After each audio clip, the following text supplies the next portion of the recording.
This is the Construction Leading Edge podcast from ConstructionLeadingEdge.com. My name is Todd DeWalt, and it's my job to help you grow your leadership skills, grow your business, and grow your income. Today, we have an interview with Roy Garner. He owns and operates a small construction business in Ohio. He's also a Construction Business Accelerator member. And Roy has some advice for you that will help you out if you're thinking about starting a business or you're ready to grow your business and take it to the next level. In this interview, we talk about some of the key lessons that Roy has learned from owning a business, closing a business down, and starting a business back up. He also shares some of the surprises that he ran into when he started his own business. He's going to talk about the transition from working in the field to being in the office. I know that's where a lot of people want to be. They want to spend less time in the field, more time in the office, doing marketing and estimating. Roy has successfully made that jump. He's been at that for a while now, and he's got some good information that he can share with you as well. Roy's also going to talk about how being a member of the Construction Business Accelerator program has helped him. He'll share a good book recommendation and then talk about some of the challenges that he is looking at as he looks to the future. So if you're interested in learning more about the Construction Business Accelerator program, make sure and listen until the end. I'll have some information for you about that. There is a limited time offer going on right now for the Construction Business Accelerator. Enrollment closes on Saturday, January 13th. But I don't want to delay the interview, so listen to the end of this podcast, and I'll tell you some more about that. So without further ado, here's my interview with Roy Garner. Enjoy.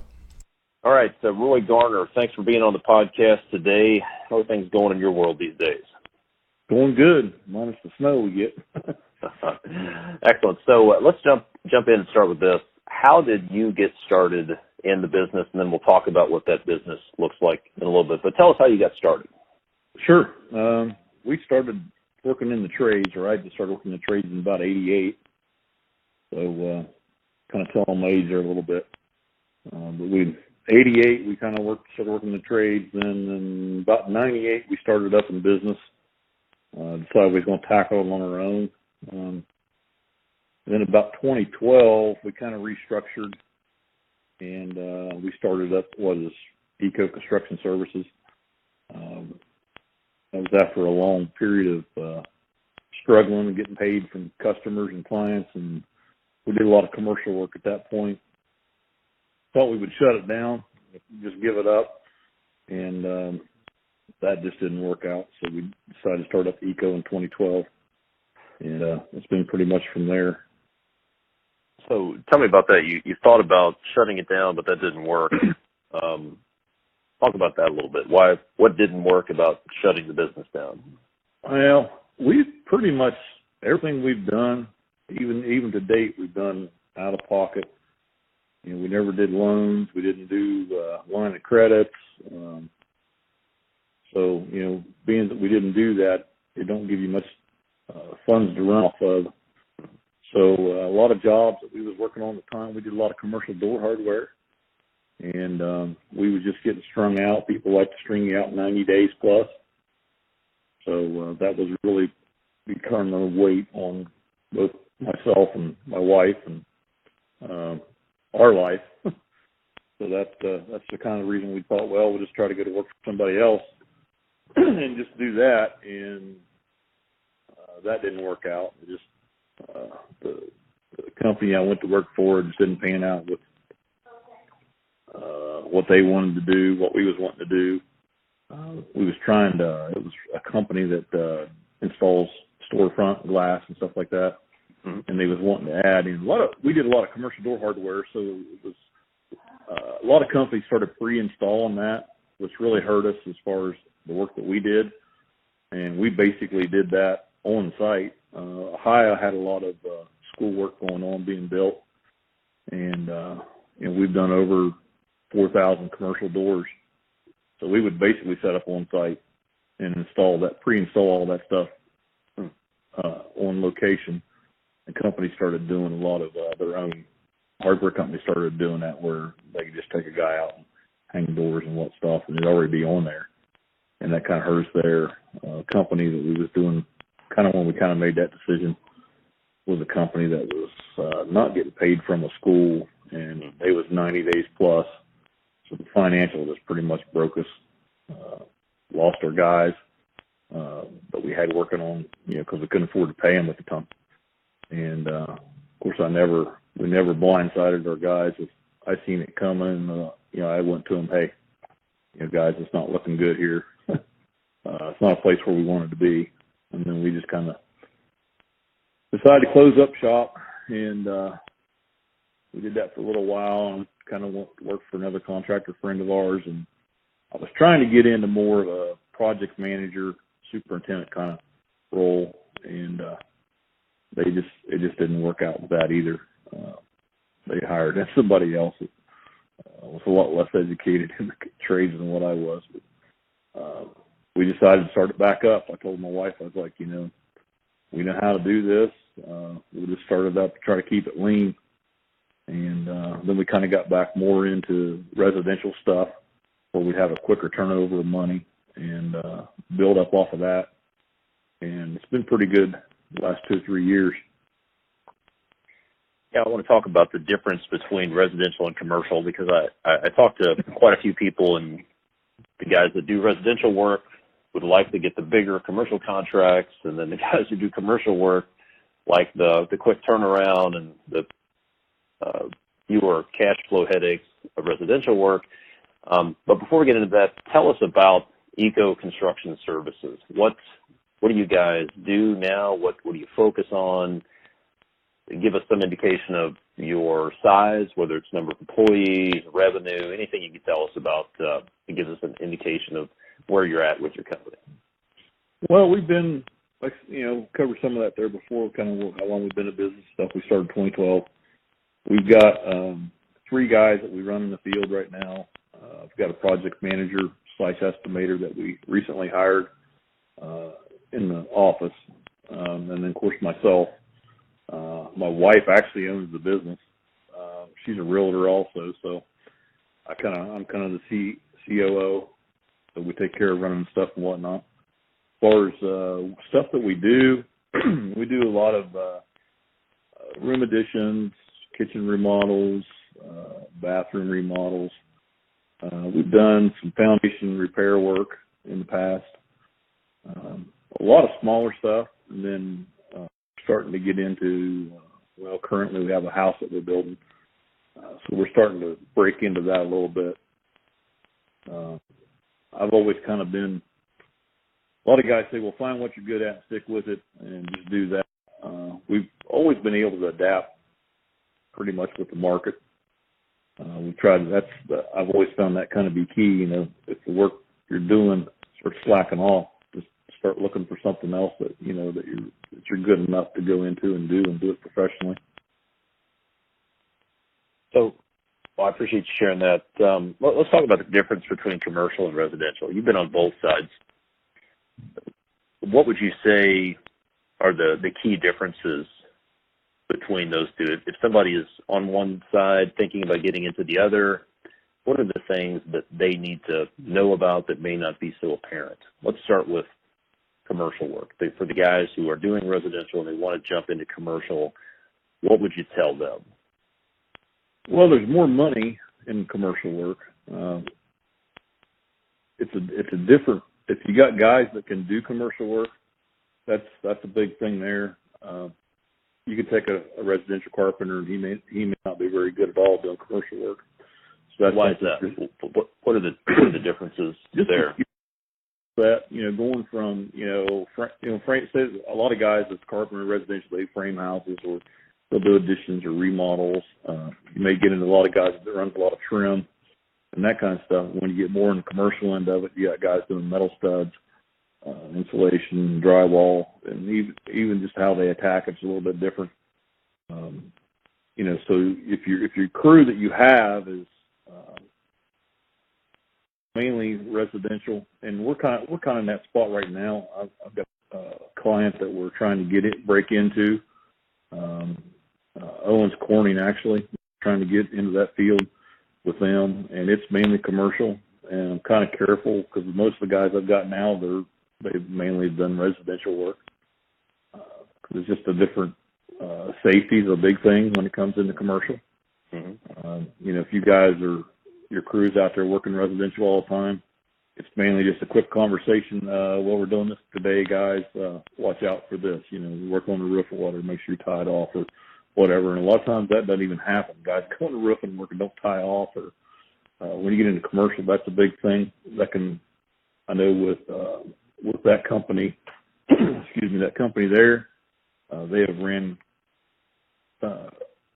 contractors out just because of safety items, small violations and stuff. That's kind of a different skill set when it comes to that. I mean, safety ought to be up forth and up front on anything you do, but you just got to approach it a little bit different in commercial. And that's a good point. A residential carpenter will be able to install pre-hung doors, run trim, do wood framing, install cabinets maybe, but right. a commercial carpenter for hardware, which is an art and a science in and of itself, toilet partitions, that's a good point. It's a completely different animal.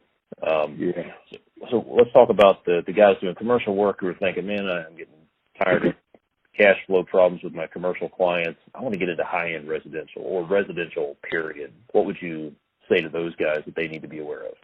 Well, it's probably an easier jump going that direction than going into commercial.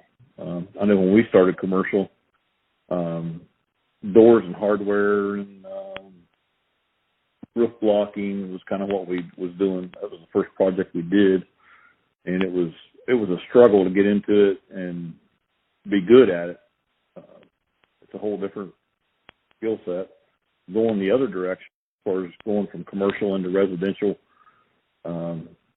you got to be more people person going the other way. Because, just like my project manager that we got working, he's done a lot of commercial work, and come back into residential. He's like, well, I've never had to do this. Meet with people, do some design work. A lot of that stuff's already done when it comes to commercial work. You've got your scope of work set up and your plans are there, and you just go at it. We go back into residential that direction. You're looking to have to deal with the client. You are the designer. You are the decorator or whatever the project is you're doing. So that's probably the biggest thing. The money turnover is quicker. You have a lot more control over that. So that's probably a good point. If you're doing commercial work and you're getting scrunched, that may be an option to bring in some quicker money into your bank account.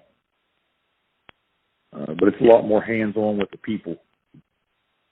Yeah, I can tell you, I've been on both sides, and on the commercial, in my commercial days, I never sat across a kitchen table from a lady on a Sunday afternoon and had her cry about her remodeling project, which happened on a residential project. It's a lot more emotion. You're in somebody's kitchen, their bathroom, you're in their business. There are pros and cons. So thanks for talking about those differences. I think that's some good advice for anybody thinking about making a jump or adding a different line of where they're at. So let's talk about being a construction business owner. You've been at this for a while. What is one lesson that you've learned about owning a construction business that you would share with anybody, or you feel like every business owner needs to know about? Well, if you're doing a lot of differences of doing the work and running a business, that's probably the biggest shock that we've had. Is you need to do your research, know everything about your business, and not just how to work. That's probably the biggest thing right there. A lot of people try to break into business, and they might be good carpenters, they might be good trim carpenters, they might be drywall guys, painters, whatever, etc. Try to break into business, and they do excellent work, but when it comes to running the business side of it, that's where it's tough. A lot of things you need to think about. Finances. How will you fund your payroll? Your projects. Especially if you're in the commercial work, because I'm sure you're familiar with that. A lot of times you are 90 days out. And at least in our area, that's what a lot of companies are pushing now. And your people skills, you do need them because you're dealing with clients. If you're out there doing the work for another company, you're just getting out there and your foreman's going to come out and say, oh, this is what we're doing today, guys. Well, that all changes when you start your own business. You're dealing with that customer. You're dealing with a lady that if you're doing paint, maybe she don't like that color you just put on the wall. Now how do you handle that? So your people skills have got to be really good. You don't know everything. That's something you got to come to terms with. A lot of guys in the trades think, they know everything, even if they don't know that much about it. You got to understand that, if you don't have an answer, you got to tell that person or that client, I'm not sure about this, but I'll get back to you on it. Be upfront and honest. Another good thing is friends are for weekends. A lot of guys, when they start up, I got my buddy going to help me. He's going to go in business and help me. We're going to do this type of work. And your friendship goes south real quick. And so friends need to be kept for weekends. That's great advice. Time management. This is something that's helped us a lot with the time management, checking stuff in. How long the guy's taking to do this. And a lot of stuff in the past we've never really tracked that. And since we've been listening to your podcast and information that you've put on the website and stuff, that's something we started doing. That 5 minute, 3 minutes a day on text and the phone, and what that adds up to every year, and it's astronomical, the amount of waste of time.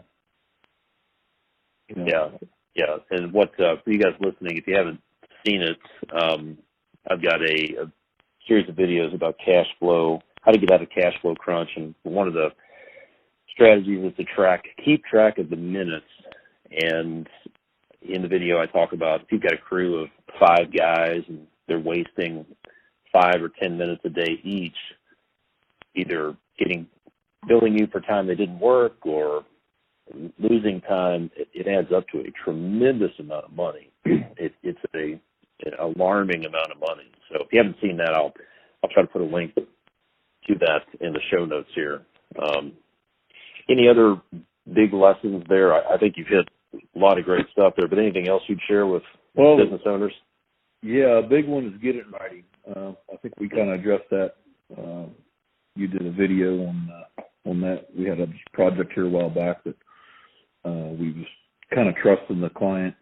We had a verbal scope of work, which don't ever, never, did I say never? Never, ever do. A verbal scope of work. No matter how close you think that person's honest and they understand it, they don't understand it. Get it in writing so you can pull it back up and show them, here, this is what we agreed on, da-da-da-da-da. If you want to give that client something extra, just let it be something extra. But, maybe a little perk. I kind of like to do that. That's something that we try to do on every project, maybe do a little something special for the client. And in residential stuff, that's nice. They appreciate that. And that'll kind of get you maybe a better review. One of your podcasts, they talked a lot about that. I think that was Jonah Canner, Construction. Yeah. Mm-hmm. They talked a lot about getting reviews. Just a little something special that has a nice little touch. That's always something good to throw in a project for the client. It doesn't have to cost that much. And adapt to the market. That's another thing that's kind of got us through over the years, even when things were tight. We've done a lot of different types of construction, and you got to be able to adapt a little bit to what the times will support. Good advice. Next question I would ask you would be, what's something that surprised you about owning construction business? Maybe it's not in this list, but was there something that you weren't expecting that somebody who's considering getting into the business should expect? The biggest thing is how to run a business. That was the biggest surprise. And over the years, we've done a lot of school of hard knocks You learn what not to do real quick, and get into bad habits. It's hard to break. But, yeah, I've always had the attitude that there's nothing I can't do. You just got to jump in and do it. That's great if someone just fell in a lake somewhere and can't swim and needs saving. But when it comes to running a business, that's not a good attitude to have. That's probably the big thing that's been our problem over the years. We've chased a lot of work, and when I say chased a lot of work, it seemed like when we get into doing stuff, like I said, we did a lot of commercial doors, and that's pretty much what got us into commercial work. And we've chased a lot of that work with general contractors working as a sub. And it always, a lot of times when we work with them, they don't always really want to see their subs, progress, become more independent. And that's, if you're chasing that work, that's hard to grow. Like I say, we've done a lot of work for one specific company, and when you do that, all your eggs are kind of in one basket. That's something I would advise not to do. Try to keep, diversify, your work coming in if you are a sub and you're doing that kind of stuff. Yeah, that's good advice. You don't want to essentially be owned by one GC or one client or whoever it might be. It's nice because you don't have to sell much, but when somebody leaves your company and takes the account with them, or somebody else comes along and undercuts you, then that's not a good spot to be in, definitely. Yeah. A lot of times the general contractors always looking for that low number anyway. Mm-hmm. And then they'll whip their subs into doing it, Yeah. We don't. Any subs that we use, we're more of a general contractor now than doing any sub work. We do a little bit of sub work, but not much. Mm-hmm. But I always like to see my subs make money. And one thing that'll do for you, if you have subs and you treat them with respect, and you say they give you a price and that price is off, and I have done this in the past. You go back, that person say, "Hey, you sure this is correct?" And give them the option, and maybe they missed something or whatever. And that sub will respect you for that, rather than hold them to it and then trying at the end it all falls out and goes south because maybe he's a concrete guy. Maybe he just misfigured square footage when he did his takeoff. And mm-hmm. If you're obvious of that, go back to them and be honest with them. Say, hey, looks like you might have missed this, or this, is this good? Did you figure everything in? And then I like, we always try to pay them real good, quick. And a lot of times what that will get you is, if you need something from that sub, a favor, or like we have an electrician that we use, and I use the same electrician all the time, just for the simple fact I've called that guy and bam, he'd be there the next day. Mm-hmm. And that's been good for us because it makes us look good as a general contractor. Sure. Yeah, that's good advice. Let's talk about a transition that you've made personally in the last year or so.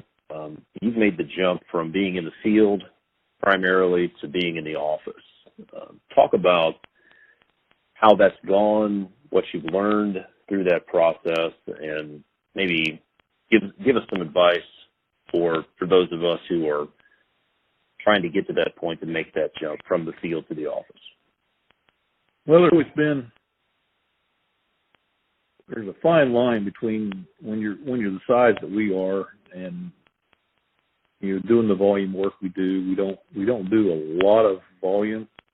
Try to focus on quality and pick my projects. But when you're the guy working out of your truck, you got me have a little small shop or something, and you're doing all the work. The hardest thing probably to give up is the control, because you've built this business to what it is now, and you really don't want someone else having control of it unless you can trust them. And that's probably the biggest thing that's been hard to do is let go of control and step back and give the guys some instruction and let them do their thing. That's probably been the hardest thing for me personally.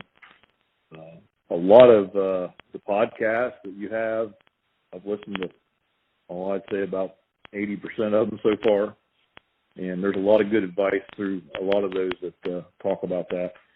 And it's more rewarding that you can build this, and now it's kind of becoming self-sufficient. And that's kind of what we're shooting for, is that the business will, 5 years out, I'm wanting to retire. So I like to have it self-sufficient, and we're on the way there now. So probably the biggest advice is just, if you're a sub and you're thinking about trying to jump into making that jump from doing the work out in the field to stepping back, doing the estimating, running the projects, and et cetera, there's a fine line there that you go from one to the next. And in that fine line is a pretty good-sized jump. Your overhead's going to go up quite a bit because obviously we're sitting in the shops now doing estimating and running projects, and you've got guys out there doing it. So probably the biggest thing is you should be able to have at least 2 to 3 projects running at one time when you do that. If you're still to the point where you're just doing one project at a time and you're going to the next one, doing a project, I've found out that if we can keep a couple pretty decent-sized projects running, something that's $30,000, $40,000, right on up to, $150,000. That's kind of how we've been approaching it. It seems to work out pretty good. You talked about giving up control. What are some things that you've done to make that transition from being in a spot where you're out on the job site, you're controlling everything, you're seeing everything, to managing projects a little bit more remotely? Are there some leadership adjustments or systems you put in place, or what did you do to work through that process of not being in control on the job site all the time? You've got a podcast, I don't know which one it is, or it might just be one of the videos that you have up that talks about, we do a 1 o'clock call to plan for jobs for the next day, what we're doing, what materials we may need, equipment we may need, that way being proactive. It's the hardest part, and I'm probably a big fault at this, even when I was doing work in the field, coming up to the next day and then bam, oh shoot, we need this or we need that. But yeah, I'm not sure the number of what that podcast was, but maybe you can put a link to that or whatever. But it's got some really good information in it. Excuse me. About planning ahead. Over investing in planning, maybe. That may have been the one. That might be the one that it is. But it's got some good information in there. And we've been enforcing a lot of that stuff now. Our guys didn't like that 1 o'clock call. They hate it because it's kind of the guys we got. They just want to get in, get the work done, and go home for the day. But we've kind of enforced that. When we've got a project going on, it's like, listen, we do a 1 o'clock call, or whenever you get to a point you can stop. We go over how's the day went so far. What are you going to need for tomorrow? Is there any problems? Information is a big thing that's helped out. Trying to get the guys to where they understand what information I need for tomorrow, because that's something we never really went over in the past. It's like, okay, you got X amount of 2x4s, you got this and that you're going to need, da-da-da-da-da, and then when it comes to the information, they might be short on something. That's, gotcha. That's a really good one. We got a lot of information out of that one. That's helped us out a lot. Cool. I think that video is part of the Construction Business Accelerator content. It's about, in a nutshell, establishing a weekly, daily routine for planning, and having some sort of daily check-in, whether it's a phone call or it could be an online form that gets assistant in, where it's I can't think of the term I use, but it's essentially, it forces planning. It forces the guys in the field to plan for the next day. And it sounds like you're doing it at 1 o'clock, so you've got some time to respond before the next day. And I've found it to be a great routine to get in. It is kind of funny how guys don't want to plan. They just want to do it. But, it's kind of funny how when you ask them, how do you think this material gets here? How do you think, how am I supposed to know that you need more material? Or, do you think we can read your mind? Oh, I never really thought about it. I guess I do need to tell you what needs to happen. Yeah, it used to drive me crazy when my guys would call me at 4 o'clock in the afternoon and say, hey, we just ran out of material. Did you see the lumber pile getting smaller all day? What are you thinking? So yeah, exactly. That 1 o'clock call makes them stop and think, oh yeah, I am gonna need this. Oh yeah, I need to rent a Bobcat for tomorrow. Oh yeah, we're gonna need this. So yeah, that's good stuff. So that's part of the Construction Business Accelerator program, which you've been involved with for several months now. How has being in that program helped you? And let's just start with that. How has it helped you? Well, we've had, like I say, we've been doing this several years. Probably the best thing that I kicked myself in the butt for not doing is finding something like this sooner. Because you get,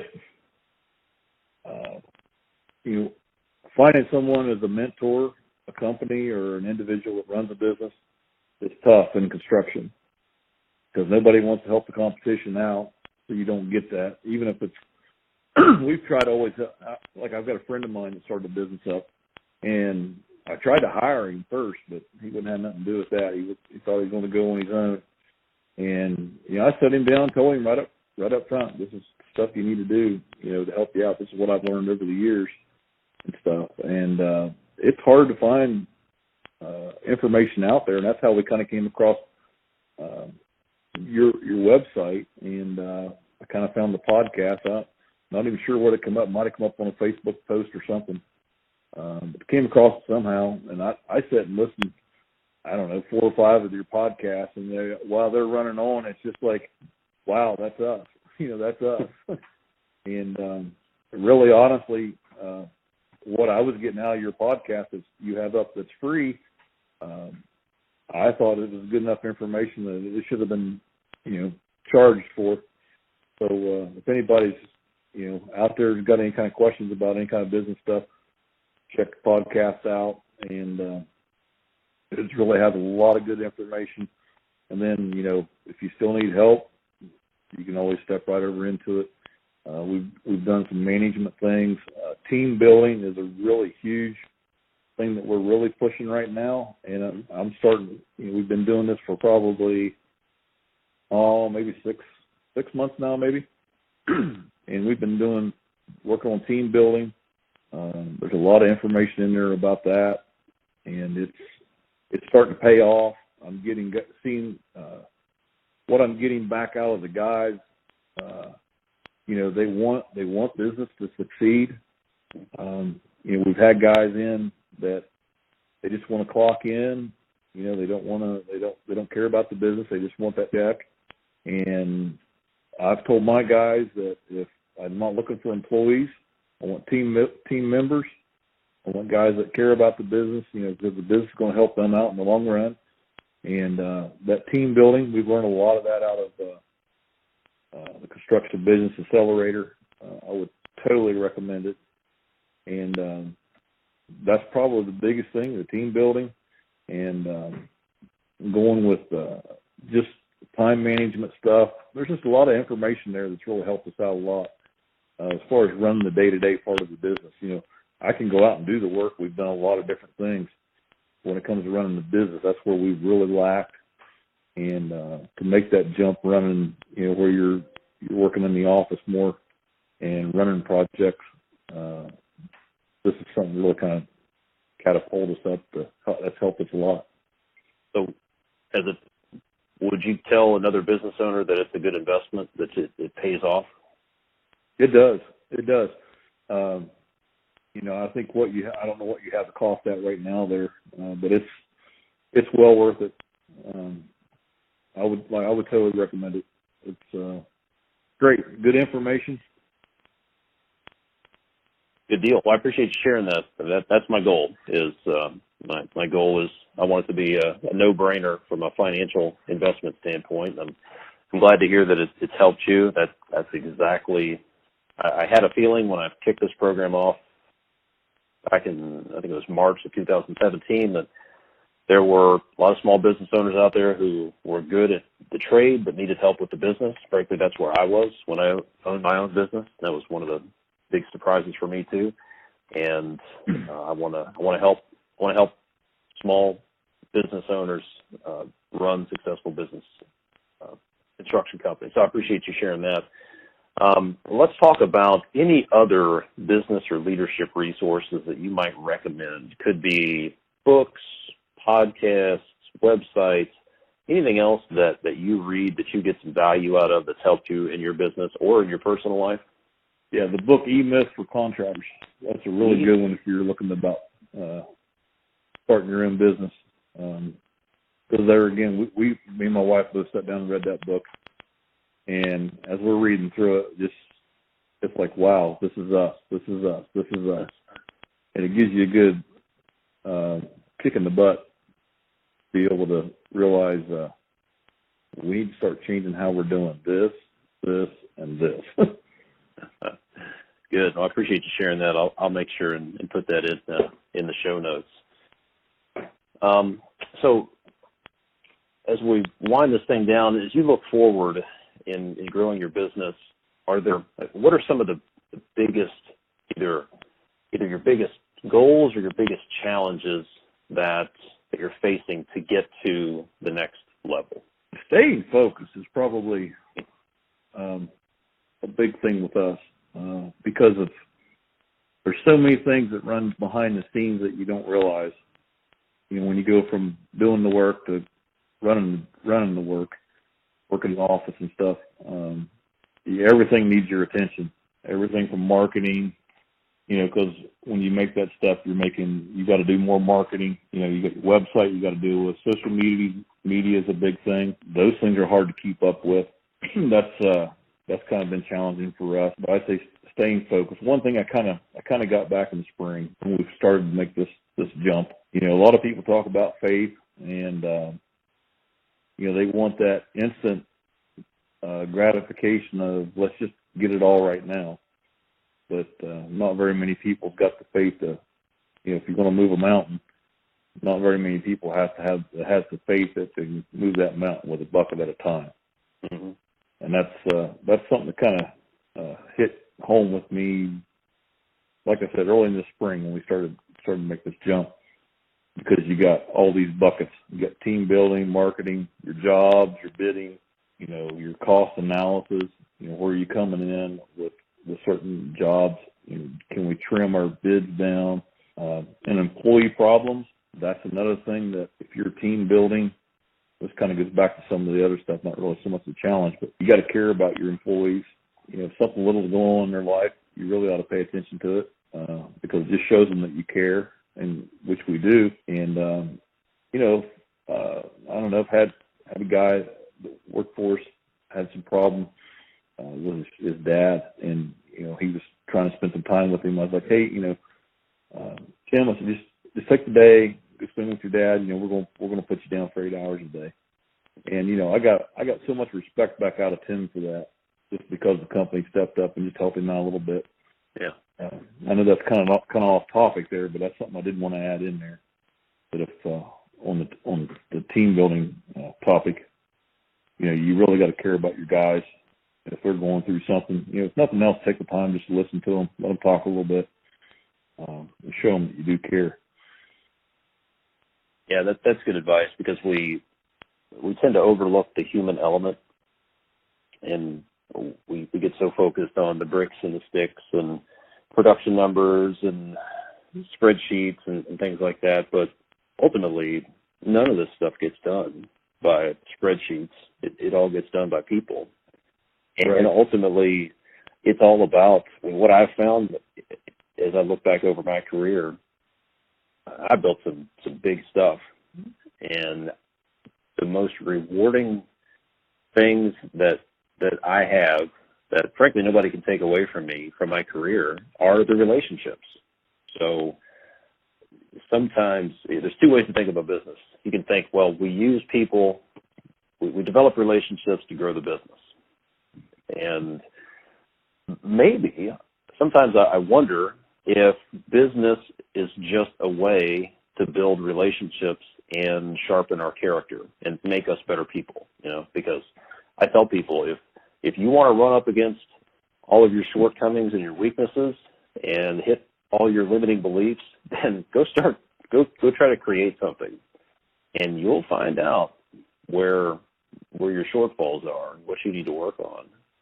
But sometimes I think this whole thing, this whole business and everything could just be about taking care of other people. And when you look at it that way, that's the way I look at it. And I think that's my theory, is that it's more about the people, and the projects are just a way to take care of people, and businesses are a way to take care of customers and take care of employees and take care of our families. It's a different mindset, but for me, I think it's a more gratifying long-term mindset. Well, that's good words. That's kind of how we look at it also. It's more about people. And it's not, the clients, you're out there doing a service for them, whatever it is that you're doing. But you also got employees that work for you. And, I've always found out if you care about people, then it's going to show in their work. I've having a mentor, a company that you can look at. Growing up, we lived beside this guy, and he worked like a dog. He had a truck. He was in the oil field business, and he wouldn't come in until it'd be like 9 or 10 o'clock at night. He'd be rolling in there and just filthy, dirty mess. And, I watched him grow his company and build it, and I watched him care about people. If somebody needed the job, was down on their luck, he would try to do his best to find them something for him to do. And, sometimes people appreciate that, sometimes they don't. But you'll find a lot of times that they do appreciate it, and then they'll work into being an asset for your company, just because he took the time to care about somebody. Yeah. I found you can never go wrong treating people right. If you have an opportunity to do the right thing for somebody, it's always the right thing, even if it may not appear like you're going to get anything out of it in the short term. It's like an investment. It'll always come back around. Yeah, it seems like there's an old book that says something about sowing and reaping, and treating people like you want to be treated. I think that's some really good wisdom right there. It is. A lot of times with our customers too, that's something I kind of want to talk about a little bit is, we always treat them honest. I've found that never try to cover something up or over somebody. If you make a mistake on a project, own up to it first-handed. And I've always found out 100% of the time that customer will respect you a lot more because you pointed out your own mistake. And it'll happen. I mean, you'll make mistakes on the job. It happens. And, we had a project that ran over on time and a lot more than we wanted it to. We didn't make any money on it. But, I got walked away. That client, even though we was in her house for a long extended amount of time, they gave us a 5-star review, and I was really shocked because it got drug out more than I wanted it to. But because we was upfront and honest and treated them with respect, and when we did make a mistake, and we made a couple on that project, we owned up to it and we fixed it, and we ended up with a 5-star review out of that. That was just really huge for them, but just by being honest and being upfront. Good advice. Well, Roy, I really appreciate you taking the time to be on the podcast. I appreciate you being a Construction Business Accelerator member and for sharing your experience. If people want to get in touch with you, they want to go to your website, contact you, what's the best way for them to learn more about your company or get in contact with you? Probably the best way, just shoot me an email. My email is roy@ecoconstructionservices.com. That's also our website. the ecoconstructionservices.com, and just shoot us an email. We're on social media. That's probably the best way to get a hold of us. And if I can help anybody else, I'd be more than happy to. I know, I think John Canner was on another one that you did. I got a lot of information, that helped us a lot out of that podcast. And I even reached out to him, and he was replied very quick, actually. So yeah, we do the same thing. If there's anything else that we've talked about, somebody wants more information about or whatever on as far as concerning us, be more than happy to help them out. Sounds great. Well, I'll make sure and put links with your email address, your website in the show notes. And I really appreciate you being willing to give back and share with the rest of the community. So good stuff, Roy. Thanks again, man. And I look forward to helping you out some more in the Construction Business Accelerator. And let's make 2018 a great year. We're planning on it too. And thanks for having us on. Appreciate it. It was really something. You bet. Thanks a lot, Roy. All right. Hope you enjoyed that interview. All the show notes are available at constructionleadingedge.com/068. This is episode 68. You can find Roy's email address, his website, how to contact him, some of the other resources that we talked about, as well as the other notes that we mentioned. If you are interested in taking your business to the next level and investing the time and energy and money and resources to do so, then you may be interested in the Construction Business Accelerator program that Roy and I talked about. It will help you with your cash flow, help you drive revenue, help you increase your crew's productivity, get more focused, and help you get the momentum that you need to get your business to the next level. There is a limited time offer right now. Enrollment for the Construction Business Accelerator is only open through Saturday, January 13th currently for this round. If you want to find out more and find out how being a member of the Construction Business Accelerator can help you get to the next level, I would encourage you to go check it out, constructionleadingedge.com/community. Or if you're looking for a customized, specific plan to help you get over the obstacles that you're facing, to help you get to the next level in your business, my one-on-one coaching program may be the right solution for you. Individual attention, weekly one-on-one phone calls, focus, accountability, all the things that you need to get where you need to be. If that's something you're interested in, send me an email, todd@constructionleadingedge.com, and we can set up a 30-minute strategy call to talk about what you want to accomplish and figure out how I can help you do that. As always, I appreciate the emails and the reviews you guys are sending in. If you could leave a review for the podcast, that would really help me get the word out to the world about the podcast. As always, if you have any questions, contact me, todd@constructionleadingedge.com, and I will see you next time. Thanks so much for listening.